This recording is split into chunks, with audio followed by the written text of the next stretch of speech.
I do want to highlight something that Rep. Ayanna Pressley said. This was really powerful. She was on CNN over the weekend, and she was pointing out the kind of cleanup that Black communities have to do, that Black folks have to do, and tying it to the insurrection on January 6th. Listen to this. As a Black woman, to be barricaded in my office using office furniture and water bottles on the ground in the dark, that terror, those moments of terror, is familiar in a deep and ancestral way for me. And I want us to do everything to ensure that a breach like this never occurs at the Capitol, but I want us to address the evil and scourge that is white supremacy in this nation. This is not only about securing the Capitol to ensure that members and our staffs and the custodial staff and food service workers are safe in the Capitol. It is that we are safe in America. And one of the images that I'm haunted by is the Black custodial staff cleaning up the mess left by that violent white supremacist mob. That is a metaphor for America. We have been cleaning up after violent white supremacist mobs for generations, and it must end. So impeach, expel, investigate. That was so powerful to me, especially during this Black History Month. Cleaning up the mess, cleaning up the chaos, cleaning up all the disorder. Even when you think about Black soldiers fighting in the Civil War, when you think about Black soldiers fighting in World War II, just cleaning up the mess. And then here we are, we have some people who refuse to allow any kind of accountability. We have some people who are still so captured, willingly, I shouldn't even say captured, so just bathing in their tribalism that they're okay. They're okay with an insurrection and other people having to clean up their mess.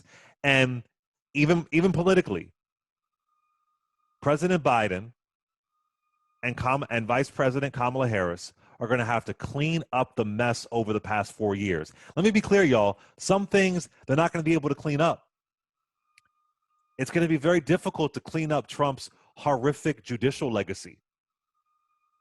That's going to be difficult to do.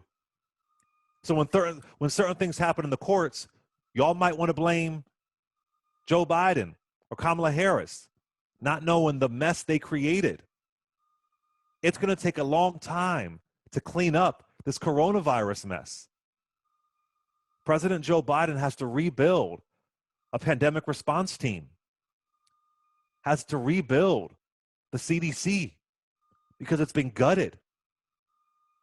They say they got into office and there was little to no vaccination rollout. The mess that must be cleaned up. You see it all throughout history. You see it all throughout history.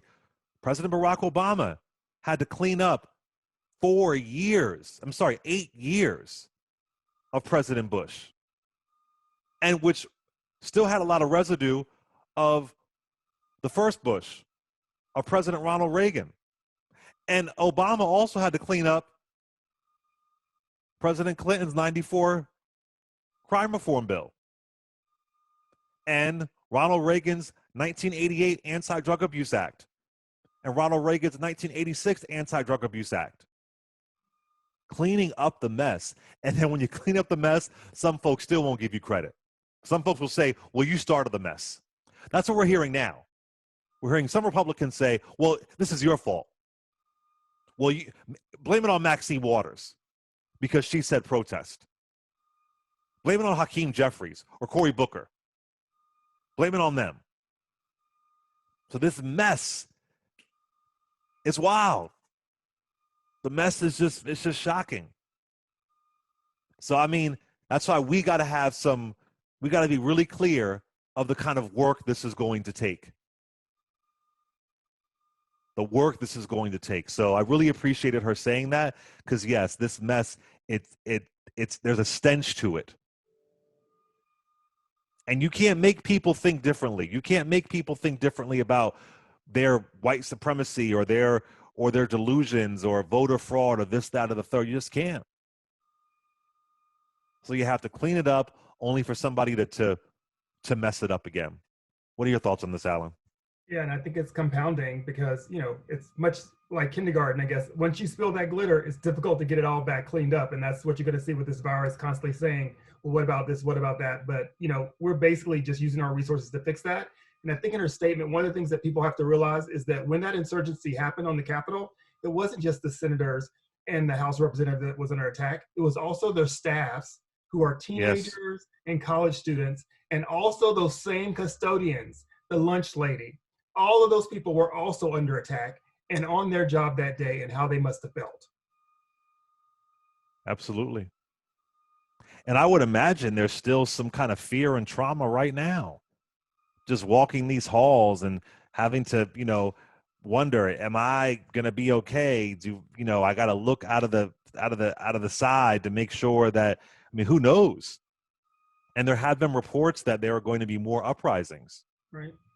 So, yeah. Are they coming for me? All right. And the defense that's going to be presented next week, if you haven't read the brief yet, is going to be, well, look at Black Lives Matter. It's the same. Right. We're the same. Right. That's what I'm saying. Blame it on us. Blame it on Black Lives Matter. They blame it on anybody except us, except the president of these United States. And there are some people who have a little bit of faith that he's going to be impeached. I don't, but I want to be wrong. Lord knows I want to be wrong. Prove me wrong. I would love to say, you know what, I was wrong, and he's been convicted. He's been impeached in the House, but as far as a conviction, I would love to see it. I would love to see it, but more than likely, that's not going to happen. That's not going to happen. Well, the arch for justice is long. And we have somebody in New York, and there's a lot of other states' attorneys who have his name in his list. And you never know what an international court may do once they get the information with regards to these children being separated and the other things that were happening. We don't really even know what was going on yet. I agree. I completely agree.